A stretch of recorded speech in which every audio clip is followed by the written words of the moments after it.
حضرت علی رضی اللہ تعالیٰ عنہ ارشاد فرماتے ہیں کہ شرافت کا اظہار جب انسان عزت داروں کی عزت اور اچھی طرح ملحوظ اور خاطر رکھ کر اس سے تیری شرافت ظاہر ہوگی، جو عزت والوں کو عزت دے گا اور اچھی طرح ملحوظ اور خاطر رہے گا، تیری شرافت اور تیری ہمت ظاہر ہوگی، اسی چیز سے ظاہر ہوگی۔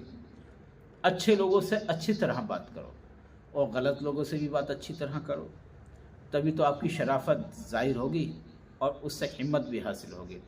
جب اچھی طرح وہ لوگوں سے بات کرو گے، زبان میں مٹھاس لاؤ گے، بنا خود غرضی کے، بنا کسی مطلب کے، تو بے شک لوگ آپ کی تعریف کریں گے کہ یہ اس کی شرافت کتنی اچھی ہے، کتنے اچھے اخلاق سے، کتنی محبت سے بات کرتا ہے۔ یہ بھی انسان ہے نا، کیسی بات کرتا بے شک۔ اس زندگی میں ہے بھی کیا جو انسان اچھی طرح سے، اچھے اخلاق سے، محبت سے، میٹھی زبان سے بات کرے گا انشاءاللہ تعالی، تو اس کی ظاہر سی بات ہے کہ اس کی شرافت اس کے چہرے سے، اس کی زبان سے چھلک جائے گی اور پھر لوگ اس کی تعریف کرنے کے لیے مجبور ہو جائیں گے۔ تو یاد رکھو کہ شرافت انسان کا چہرے سے، اس کی زبان سے دکھائی دیتی ہے۔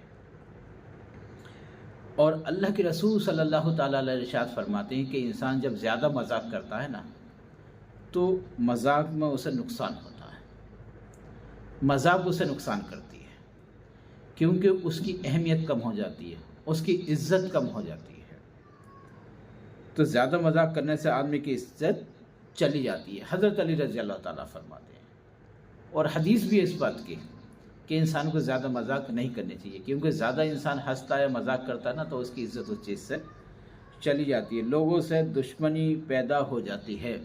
زیادہ مذاق میں ایسی باتیں کر جاتا ہے جو کسی کو غلط لگے، کسی کے دل پہ لگے، یا کسی کی ایسی بات بیان کر جائے جو انسان کو دل پہ لگ کے کھل جاتی ہے، اسے بری لگتی ہے۔ جب بری لگتی ہے تو ظاہر سی بات ہے کہ وہ اسے جو ہے وہ دشمن بن جاتی ہے۔ تو یاد رکھو کہ انسان کو زیادہ مذاق کرنے سے اس کی عزت چلی جاتی ہے، اور زیادہ مذاق کرنے سے اس کے دشمن بھی زیادہ ہو جاتے ہیں، اور دشمن نئے نئے پیدا ہونے لگتے ہیں۔ تو ایسے لوگوں سے بھی مذاق مت کرو اور ایسی بات بیان مت کرو جس سے غلط لگے، چاہے صحیح ہو وہ آدمی یا غلط ہو، وہ اس کا کام ہے، لیکن آپ اس سے کسی طرح کی مذاق نہ کریے۔ اور یاد رکھو کہ عزت کی بربادی کب ہوتی ہے؟ حضرت علی رضی اللہ تعالیٰ عنہ کا فرمان ہے یہ، تو آپ فرماتے ہیں کہ عزت کی بربادی کب ہوتی ہے؟ ایک ساعت کی ذلت تمام عمر کی عزت کو برباد کر دیتی ہے۔ حضرت علی فرماتی ہیں ایک ساعت کی، کچھ دیر کی عزت جو ہوتی ہے، جو بے عزتی ہو جاتی ہے نا، ذلت جو کرتا ہے انسان، وہ ساری زندگی کی عزت کو مریا میٹ اور برباد اور تباہ کر دیتی ہے۔ تو ہمیں لازم ہے کہ ہم ایسی کوئی بھی بات نہ کریں جو کسی کو غلط لگے اور وہ ہماری عزت پہ فرق پڑے اور ہم سے زبان درازی یا غلط بات کرے۔ ہم اپنی عزت اپنے آپ کرنا سیکھیں اور دوسروں کی عزت بھی کرنا سیکھیں، تبھی ہماری عزت بنے گی اور دوسرے بھی ہماری عزت تبھی کریں گے۔ اور یاد رکھیے کہ اپنی عزت ضروری ہے، اگر زندگی میں انسان کی عزت نہیں تو کچھ بھی نہیں۔ ہم لوگوں کو لازم ہے کہ دوسرے کی عزت بھی کرنا سیکھیں اور اپنی عزت بھی کرائیں، وہی طریقہ اپنائیں، وہی سنت، وہی واجبات، وہی فرائض، وہ اللہ کے رسول کے فرمان اور اللہ کا کلام، اللہ کا فرمان اپنائیں۔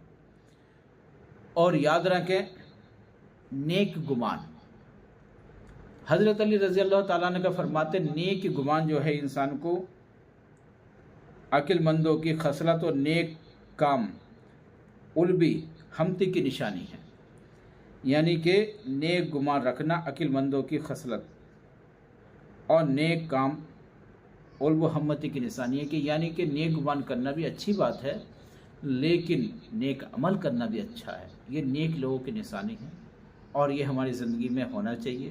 اگر یہ زندگی میں اگر ہماری نہیں ہوگا تو ہماری زندگی بھی بیکار ہو جائے گی۔ تو نیک گمان بھی ہونا چاہیے اور نیک کام بھی ہونا چاہیے، یہ انسان کی زندگی میں سب سے بڑی دلیل اور سب سے بڑا اہم رکن ہے۔ عقل مند کا زن، عقل مند کا زن، آپ فرماتی عقل مند کاظم جاہل کے یقین سے زیادہ درست اور کامل ہے، اور حق پر ظلم کرنا نصرت باطل میں داخل ہونا ہے۔ تو یاد رکھو ان چیزوں سے ہم پرہیز کریں جو ایسا نہ ہونا چاہیے، اور حق پر ظلم کرنا نصرت باطل میں داخل ہونا، حق پر ظلم نہ کریں۔ اگر ہم ظلم حق پر کریں گے تو باطل میں داخل ہو جائیں گے۔ یہ ہماری زندگی کا بھی ایک اہم رکن ہے۔ یاد رکھیے کہ ہم ان چیزوں سے پرہیز کریں، حق پر کبھی ظلم نہ کریں۔ زیادہ تر لوگ حق پر ہی ظلم کرتے ہیں، جو کہ شرعاً اور شریعتاً اور حقیقتاً انسان کے لیے بالکل غلط ہے، جو کہ انسان کو ظلم کے گڑھے میں، ظلم کی دلدل میں، ظلم کے راستے میں، ظلم کی دنیا میں یہ دھکیل دیتی ہے۔ تو ہم اس چیز سے پرہیز کریں، ایسے ظلم نہ کریں۔ جو حق پرستی ہو، جو حق پر چلتا ہو، اس کے ساتھ زیادتی نہ کریں، ظلم نہ کریں، اسے پریشان نہ کریں۔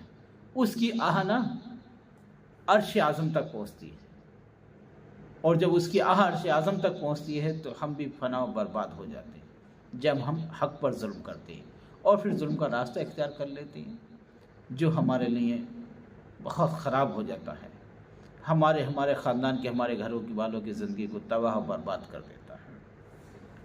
تو یہ چیز ہمارے لیے بہت سوچنی سمجھنی چاہیے۔ اب آتی ہے کہ مومن کاظم، تو یہ بھی ہم آپ کو بتائیں گے کہ مومن کاظم کیا چیز ہوتی ہے۔ حضرت علی رضی اللہ تعالیٰ عنہ کا اس میں بھی فرمان ہے